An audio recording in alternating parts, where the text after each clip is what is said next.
I'm Brittany Lewis with Forbes Breaking News. Senator Ben Sasse said on the Senate floor Wednesday that the Women's Health Protection Act would, quote, make our laws even more extreme. The Senate is voting on the act today, which, if passed, would codify abortion rights into law. The pro-life Nebraska senator called this legislation, quote, grotesque, and predicted it would fail. Let's listen into more from Senator Sasse. Mr. President, abortion is a heavy issue. We're used to, in this body, debating marginal tax rates and debating spending bills, but this issue is different. This debate cuts to the heart of who we are, what we owe each other, and what kind of society we want to preserve and what kind of society we want to build. The moral weight of this debate is heavy. Social media, of course, makes it worse, makes it ugly, makes it stupid. There's too little grace. There's not enough compassion. Honesty and genuine good faith disagreements are really hard to come by. To talk about abortion well, we need to actually listen to each other, and we need to try to understand the best arguments of the other side and take those arguments seriously. For Democrats, debating well has to start with recognizing that most Americans believe that unborn lives deserve to be protected at some point during a pregnancy. It is deeply human and deeply compassionate to recognize the humanity of an unborn life. Scientific advances like ultrasounds give us a glimpse into the lives of the unborn, first in black and white and now in 3D, and it's going to be clearer and clearer over time what that little baby is. And any honest conversation about abortion must grapple with the fact that every abortion begins with 2 lives and destroys one of them. It's deeply wrong to ask Americans to participate in an act that they know takes an innocent life. For Republicans to debate well, we need to be willing to be honest about the fact that for some women, pregnancy can be frightening and painful. Many situations are not ideal situations. Pregnancy changes a woman's life in a way that is absolutely unique in human experience. There is no equivalent to pregnancy. There is no example we can compare it to. That's why the pro-life cause is not and cannot ever primarily be about legislation or about policy, as important as those can be. The pro-life cause must start with active compassion for moms and babies, and especially women whose first thought upon learning that they were pregnant was, I can't do this. To the pro-life movement, I want to recognize your patience and your perseverance over decades. We should commend the ethic of love, persuasion, and prudence that has brought us to the place we're at today. Pro-lifers show up for women and for babies every single day. I see it all over Nebraska, and I know that it's true across all 50 states.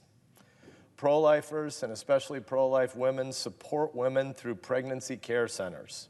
They work in local communities to build support networks. They're persuading their neighbors and growing a movement that supports life. We don't have the massive war chest, the army of lawyers, or the fancy PR shops that Planned Parenthood does, but what we do have is truth and love. Thousands of pregnancy care centers provide women and their babies with free help, lots of free help. The volunteers who show up every day to help these women obviously don't do it for money, they do it out of love.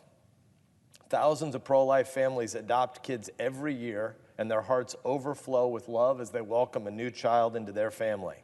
That's the core meaning of the pro-life movement. It's not about legislation first, or about legislation second, or about legislation third.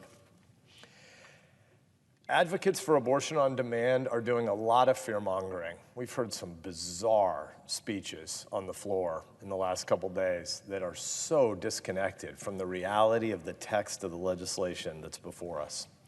So much of what they're pushing is wildly out of touch with the public and wildly out of touch with modern science. We already know that America's abortion laws are far, far more permissive than Europe's, and that on this subject, our laws have a lot more in common with the human rights abusers China and North Korea than with anything in French law. The legislation before us today would make our laws even more extreme.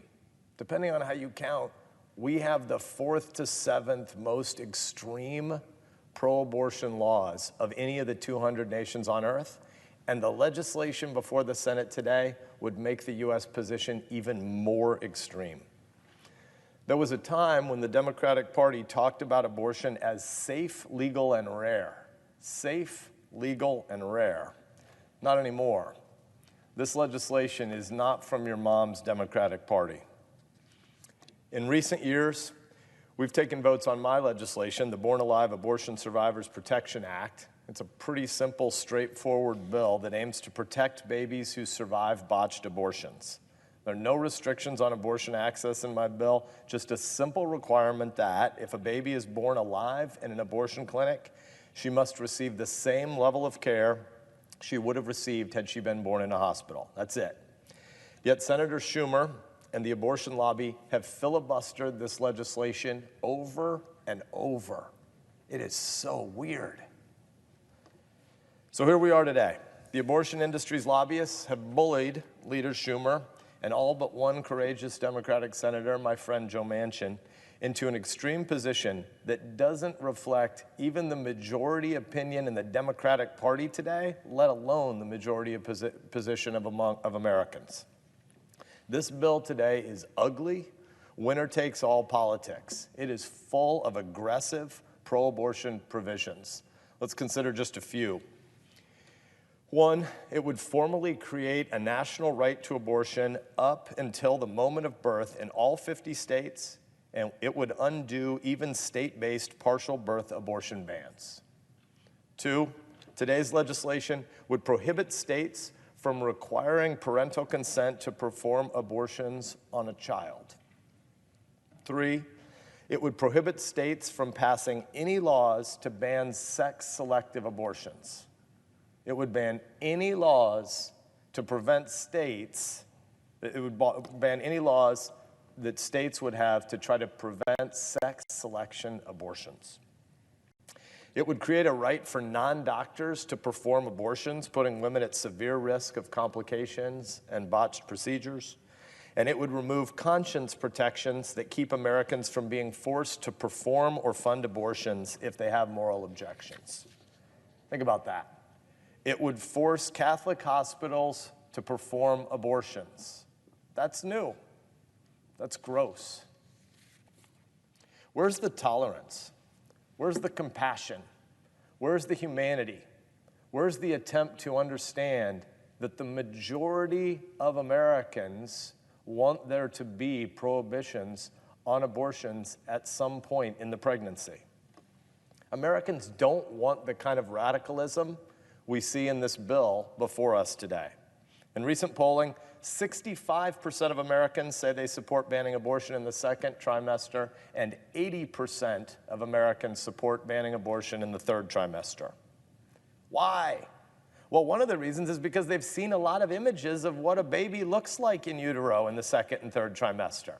So just to reiterate, contrary to the last, I guess a couple speeches ago, the last speech on this topic on the floor, 80% of Americans want to see abortion banned in the third trimester. It's hard to get 80% of Americans to agree on anything, and yet 80% agree that third trimester abortions, the kind of thing that this bill wants to make sure is explicitly championed. States could not prevent and prohibit third trimester abortions. That's what this bill is about. This bill is incredibly extreme. There is no moderation in this bill, just brutal indifference hiding behind euphemisms. Fortunately, it won't pass. Unfortunately, our debate about it isn't very honest here. Fortunately, the pro-abortion lobby isn't winning.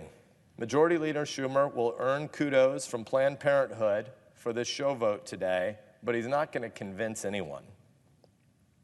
As we look beyond today's gross vote, as we look to the future, our focus should be on continuing to grow the pro-life coalition in this country. We can and we must build support across the country for an ethic that protects life. I want to lock arms with pro-life Democrats and work to build a culture of life. If we can pair certain pro-life laws with increased spending on prenatal care and safety nets for struggling moms, count me in. I'm for that kind of big new coalition. Let's do it. This movement is about hearts and minds. We've got to have difficult conversations in love, and we've got to reject the kind of extremism that Senator Schumer is putting on the floor today, pursuing this bill. We've got to focus our work on our local communities, on changing our neighbors' minds, on understanding each other, and on setting an example by putting moms and babies first. The answer, after this bill fails today, is to remember that love is stronger than power, and that's why life is going to win. Being pro-life means being pro-science, pro-mom, and pro-baby. It means starting with love, not with legislation, and happily, it definitely doesn't mean starting with the grotesque legislation that will be voted down this afternoon. Thank you, Mr. President.